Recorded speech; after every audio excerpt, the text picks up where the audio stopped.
नमस्कार, knocking-news.com में आपका स्वागत है। मैं हूं गिरिजेश वशिष्ठ।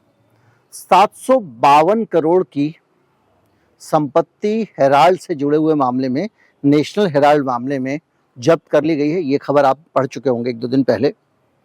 और संपत्ति को जब्त करने के बाद दरअसल मैंने एक खबर अपनी एक वीडियो में इसका जिक्र किया था, तो मेरे पास कई लोगों की ये जानकारी आई कि ये मामला है क्या, इसको पूरा सरल तरीके से समझाइए, क्योंकि ये मामला इसने इसको शेयर दे दिया, उसने उसको शेयर दे दिया, तो एक जलेबी जैसा मामला जो आमतौर पर लोगों को समझ में नहीं आता है। तो आज हम ये समझने की कोशिश करेंगे कि मामला क्या है, इसमें पूरा खेल क्या है, और सोनिया गांधी और राहुल गांधी के ऊपर जिस तरह के करप्शन के आरोप लग रहे हैं, उन आरोपों में कितनी दम है, कितनी जान है, और इन दोनों लोगों ने इससे कितना पैसा बना लिया है। कहीं मत जाइए, चैनल को सब्सक्राइब कर लीजिए, मैं भी हाजिर होता हूँ।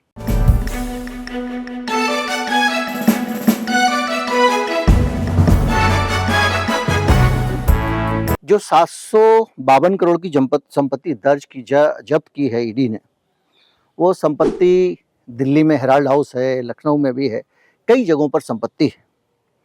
और संपत्ति को ईडी ने ये कहकर जब्त किया है कि इसमें जो है वो मनी लॉन्ड्रिंग इस वगैरह के चांसेस हैं। अचरज की बात यह है कि इसको जब्त करने की ज़रूरत नहीं थी, क्योंकि आज की तारीख में ये संपत्ति जिस कंपनी के पास है वो इसको बेच ही नहीं सकती है, क्योंकि उस कंपनी का जो संविधान है उसके हिसाब से उसको इस संपत्ति को उसी काम, उसी प्रयोजन में लगाना है जिस प्रयोजन के लिए ये है। तो अब ये प्रयोजन क्या है, इस पे आएंगे। तो इस पे आने के लिए आपको थोड़ा इतिहास में जाना पड़ेगा। बहुत सरल तरीके से मैं आपको समझाता हूँ। पंडित जवाहरलाल नेहरू लगातार, आप जानते हैं, देश में आज़ादी के आंदोलन में लगे रहे। करीब 15 साल उन्होंने अलग अलग जेलों में काटे, देश के लिए कुर्बानियाँ दी। आज लोग सवाल उठाते हैं, अलग बात है। तो उन्होंने एक समस्या को महसूस किया जो आज आप गोदी मीडिया के दौर में महसूस कर रहे होंगे। हम सब लोग, चूँकि हमारे पास में आज के दौर में फेसबुक है, ट्विटर है, या दूसरे यूट्यूब है, दूसरे माध्यम है जहाँ से आप अपनी बात लोगों तक पहुँचा सकते हैं। पंडित नेहरू के दौर में नहीं था। तो उस वक्त क्या करना पड़ता था, उस वक्त आपको भी अपना अखबार निकालना पड़ता था। तो बहुत सारे स्वतंत्रता सेनानियों ने, अलग अलग विचारधारा के लोगों ने अखबार निकाले, और इस सिलसिले में पंडित नेहरू ने भी अपना एक अखबार निकाला। और इस अखबार का नाम, इसमें 3 अखबार थे, पूरा एक ग्रुप बनाया अखबार का, जो हिंदी, अंग्रेजी और उर्दू में था। अंग्रेजी अखबार का नाम नेशनल हेराल्ड था। चूँकि मीडिया पूरा अंग्रेजीदा है तो नेशनल हेराल्ड ज़्यादा भजे जा रहा है। हिंदी का था नवजीवन, और उर्दू का कौमी आवाज़। इनका मकसद ये था कि इस अखबार के ज़रिए हम अपना जो स्वतंत्रता आंदोलन की बातें हैं उनको जनता के सामने रखेंगे और सच्चाई पहुंचाएंगे जो स्वतंत्रता सेनानियों का पक्ष है। अभी हाल में आपने देखा कि दुनिया में किस तरह सेंसरशिप लगती है। अगर ट्विटर का मालिक भी कुछ बोल देता है तो उसके ऊपर भी कार्रवाई होनी शुरू हो जाती है। आप अंदाज़ा लगाइए। आपने कोविड टाइम पे देखा, इतनी तगड़ी सेंसरशिप थी कि लोगों के वीडियो उड़ा दिए जाते थे, और वो एक उन्होंने तय कर रखा था कि ये मानना है और ये ही माना जाएगा, जो इसके अलावा बोलेगा वो गलत है। तो इस तरह से पूरी दुनिया, वेस्टर्न मीडिया अपनी ताकत के इस्तेमाल से इंफॉर्मेशन को मैनिपुलेट करते हैं। हमने यूक्रेन और रूस की युद्ध में भी देखा है। तो जाहिर बात है, अपनी बात रखने के लिए एक समानांतर मीडिया आपको चाहिए होगा। जिस तरह से आप देखिए, आज अगर अल जजीरा ना हो तो हमको वहाँ फ़िलिस्तीन और इज़राइल का जो मामला चल रहा है उसके बारे में एक तरफा जानकारी मिलेगी। तो उन्होंने निकाला नेशनल हेराल्ड। तो उन्होंने क्या किया कि 5000 लोगों से कहा, लोग इकट्ठे हुए, अलग अलग स्वतंत्रता सेनानी, और उन्होंने कुछ कुछ पैसे जमा किए। पैसे जमा करने के बाद में एक कंपनी उन्होंने बनाई जिसका नाम था यंग इंडिया। इस अखबार को 42 में अंग्रेज़ों ने बंद कर दिया। अंग्रेज़ों को तो पसंद आ ही नहीं था। फिर 45 में दोबारा शुरू हुआ, जो भी है। 47 में भारत आज़ाद हो गया। तो ये एक यंग इंडिया कंपनी बनी थी, और इस यंग इंडिया कंपनी ने जब आगे इसका काम बढ़ता रहा तो इसमें बहुत अच्छे अच्छे देश के जाने माने संपादकों ने यहाँ काम किया। बढ़िया अखबार थे, और वो 2 तरह की, 3 तरह की विचारधाराओं का जो है वो पूरी तरह से वो सामने रखते थे लोगों के इस बातचीत, और उनकी विचारधारा को कांग्रेस की खास तौर पे आगे बढ़ाते थे। एसोसिएट जनरल लिमिटेड एक कंपनी उन्होंने बनाई, 5000 लोगों ने अपने पैसे लगा के, और वो कंपनी अखबार निकालती थी। समय के साथ में अगर आप दिल्ली में जाएंगे तो बहादुर शाह जफर रोड पे एक हेराल्ड हाउस है। वहाँ लाइन से सभी अखबारों को, पायनियर की भी एक इमारत है, एक इमारत वीर अर्जुन प्रताप की भी है, इंडियन एक्सप्रेस की भी वहाँ पे इमारत है और टाइम्स ऑफ इंडिया की भी इमारत है।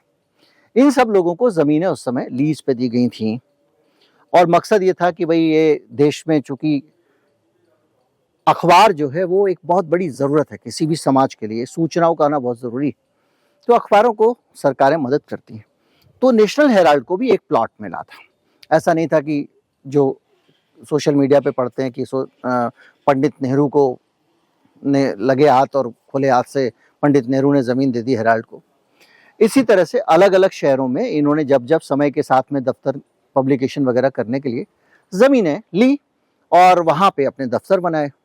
और जैसा कि टाइम्स ऑफ इंडिया की बिल्डिंग है, जैसा कि इंडियन एक्सप्रेस की बिल्डिंग है, अब धीरे धीरे करके इन सारी बिल्डिंग्स में इन्होंने किराए पे दे दी हैं। नेशनल बुक ट्रस्ट की वहाँ पे बिल्डिंग है, तो ये अपनी बिल्डिंगों में इन लोगों ने क्या किया है कि अलग अलग कंपनियों को फ्लोर किराए पे दे दिए हैं, वहाँ से आमदनी होती है।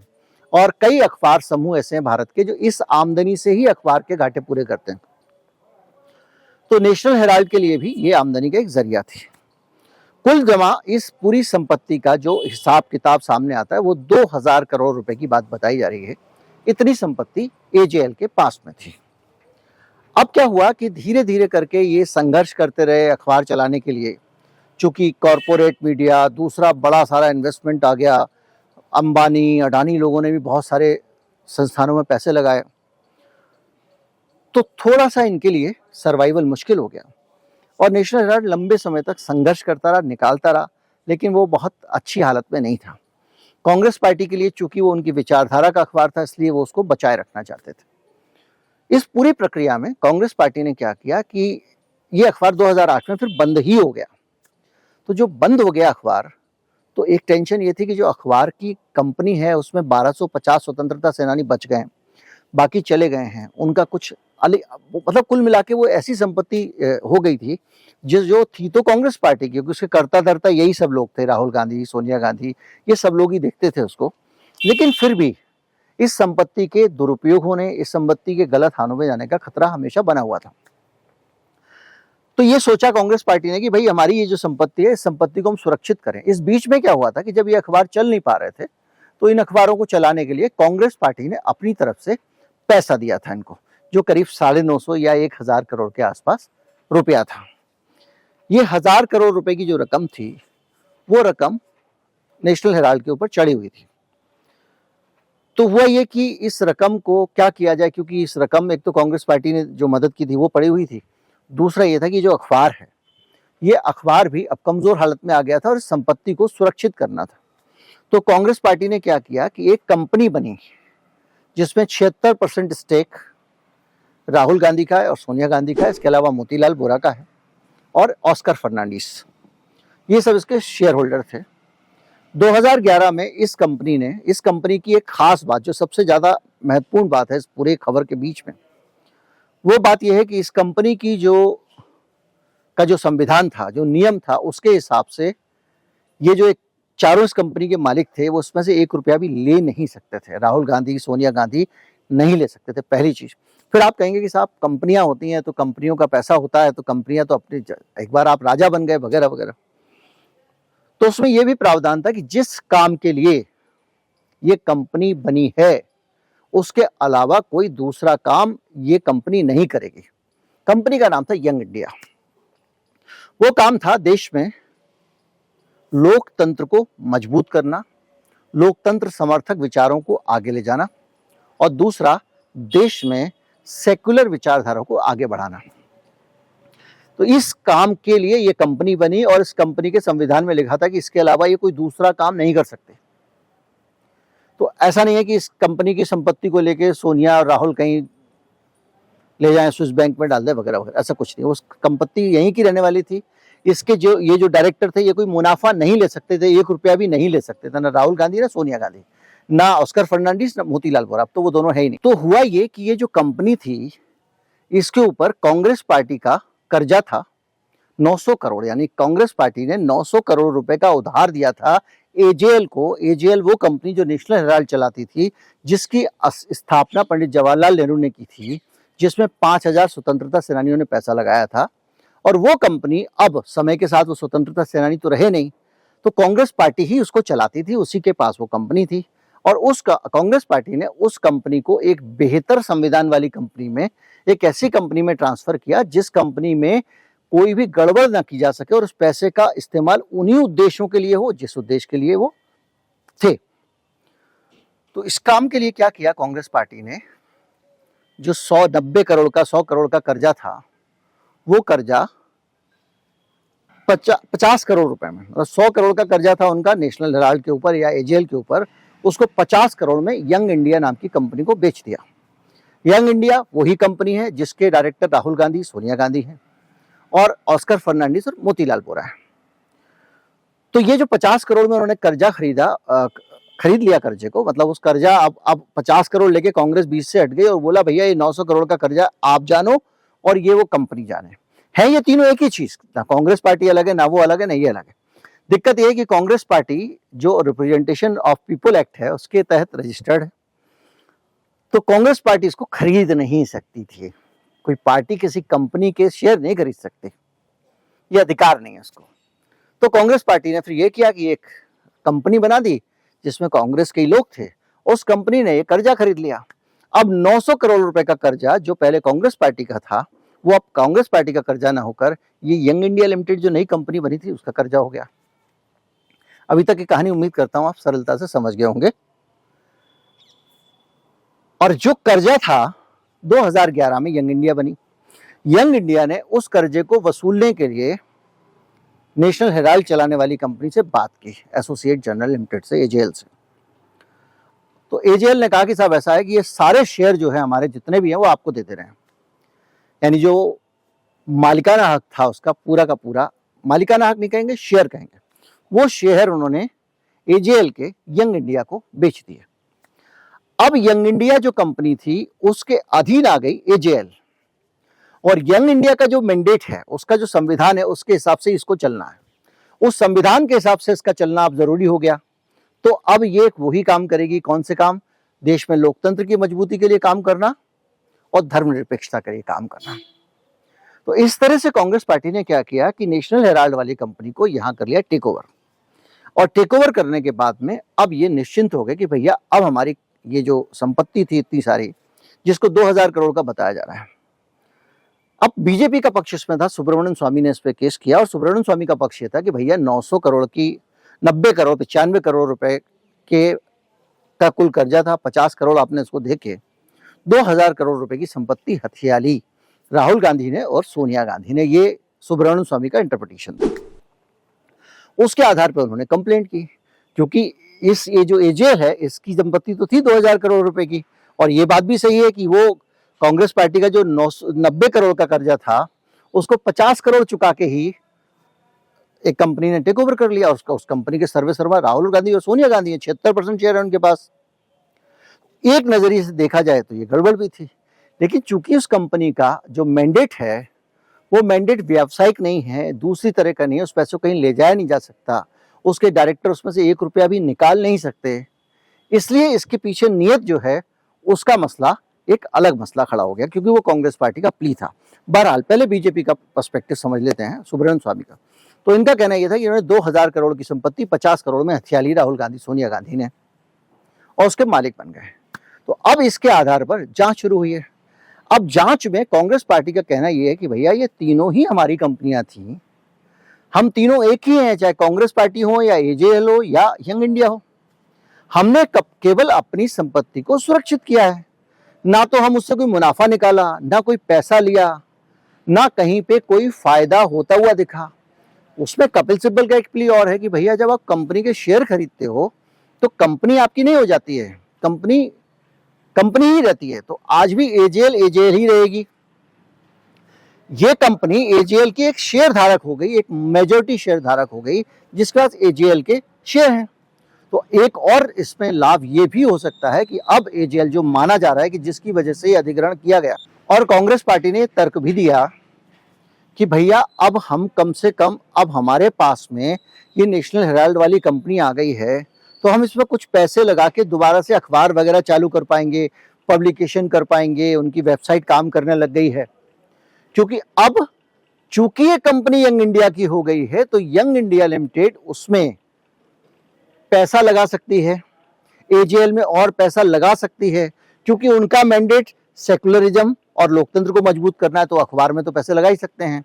उससे नेशनल हेराल्ड को मजबूत करने में और दोबारा रिवाइव करने में मदद मिलेगी। ये इनका पर्सपेक्टिव है। बीजेपी का और ईडी का कहना यह है कि ये तो आपने 50 करोड़ में 2000 करोड़ की संपत्ति हथिया ली, लेकिन इनका तर्क दूसरा है। कांग्रेस का कहना है कि 2000 करोड़ की संपत्ति नहीं है, क्योंकि ये जो ट्रस्ट है इसका मालिक नहीं है एजेएल, इसमें ज्यादातर संपत्तियां इसने लीज पे ली हैं। ये संपत्तियां बेच के कर्जा नहीं चुकाया जा सकता था।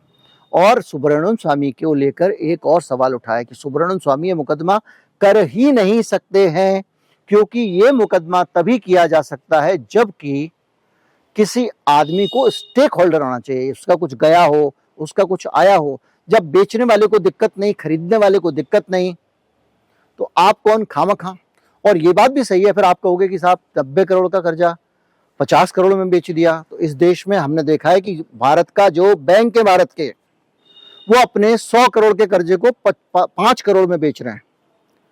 मैंने आपको पूरा वीडियो बनाया था कि किस तरह से कर्ज को सस्ते में बेचा जाता है, किस तरह से कंपनियां हेयर कट ले रही हैं, किस तरह से ये सारे के सारे बड़े बड़े लोगों को जो विदेश भाग गए, कहीं भाग गए हैं, उनकी कंपनियां कौड़ियों के दाम में जो है वो पैसे वसूल हुए हैं बैंकों को।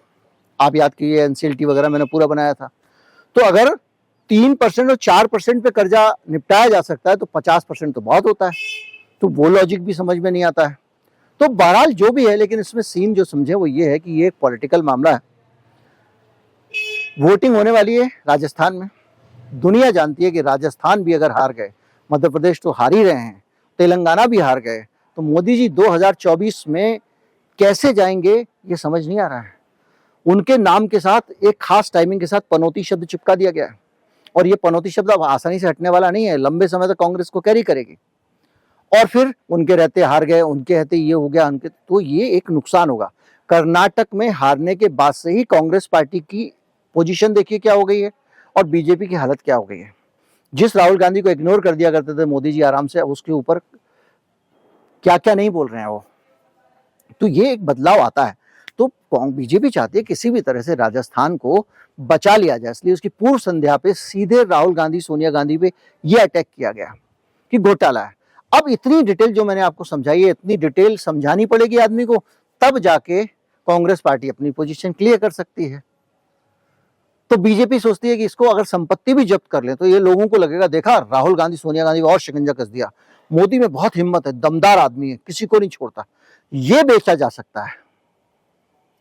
तो ये सारी चीजें जो हैं ये दिखाई दे रही है। लेकिन निचोड़ की बात ये है कि ये कुछ भी नहीं है। एक कंपनी जो थी, जो मुझे लगता है एक कंपनी थी, अच्छे से अखबार चला नहीं पा रही थी, पैसे उसके पास थे नहीं, अखबार बंद हो गया।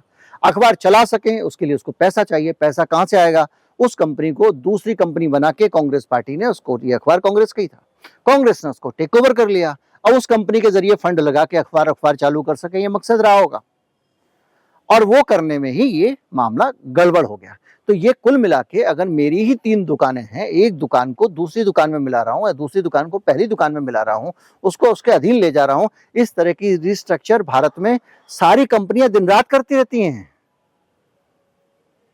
मैं मतलब सिर्फ नामों का जिक्र कर रहा हूं। ये इंडिया टुडे है, उसके बाद टीवी टुडे हो गया, फिर इंडिया टुडे ग्रुप हो गया, वो कभी वो उसके अंदर, कभी वो उसके, इस तरह का लोग करते रहते हैं।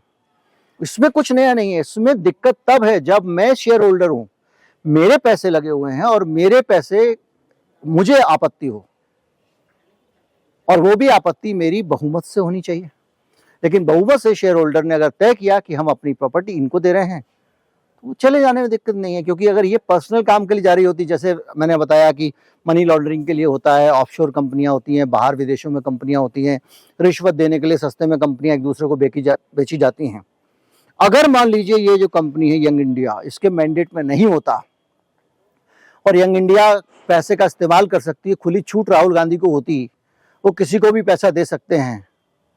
अगर राहुल गांधी उसमें से कितना भी पैसा ले सकते, और राहुल गांधी अगर को खुला हाथ दिया होता या सोनिया गांधी को दिया होता तो ये पक्का चोरी का मामला था, तब ये पक्का वो फ्रॉड का मामला था जो फ्रॉड रोज हो रहा है, जिसकी वजह से हमारी सरकार ये जो टैक्स फ्री टैक्स हेवन देश हैं उनके ऊपर से रोक नहीं लगाती, उनके ऊपर वहां पे कंपनियां खोलने सब भारतीयों पर रोक नहीं लगाती, क्योंकि ये जितने अडानी अंबानी ये सारे घोटाले हो ना उसी तरह से हो रहे हैं, पनामा पेपर, पंडोरा पेपर, सब कुछ। उम्मीद करता हूँ वीडियो आप समझ गए होंगे। अगर समझ गए हों तो ज़्यादा से ज़्यादा लोगों तक पहुँचाएं, और समझ में नहीं आया है तो कमेंट में ज़रूर बताएं, मैं इसको और सिंप्लीफाई करके एक छोटा वीडियो और बना दूंगा, क्योंकि समझना बहुत ज़रूरी है। नमस्कार, जय हिंद।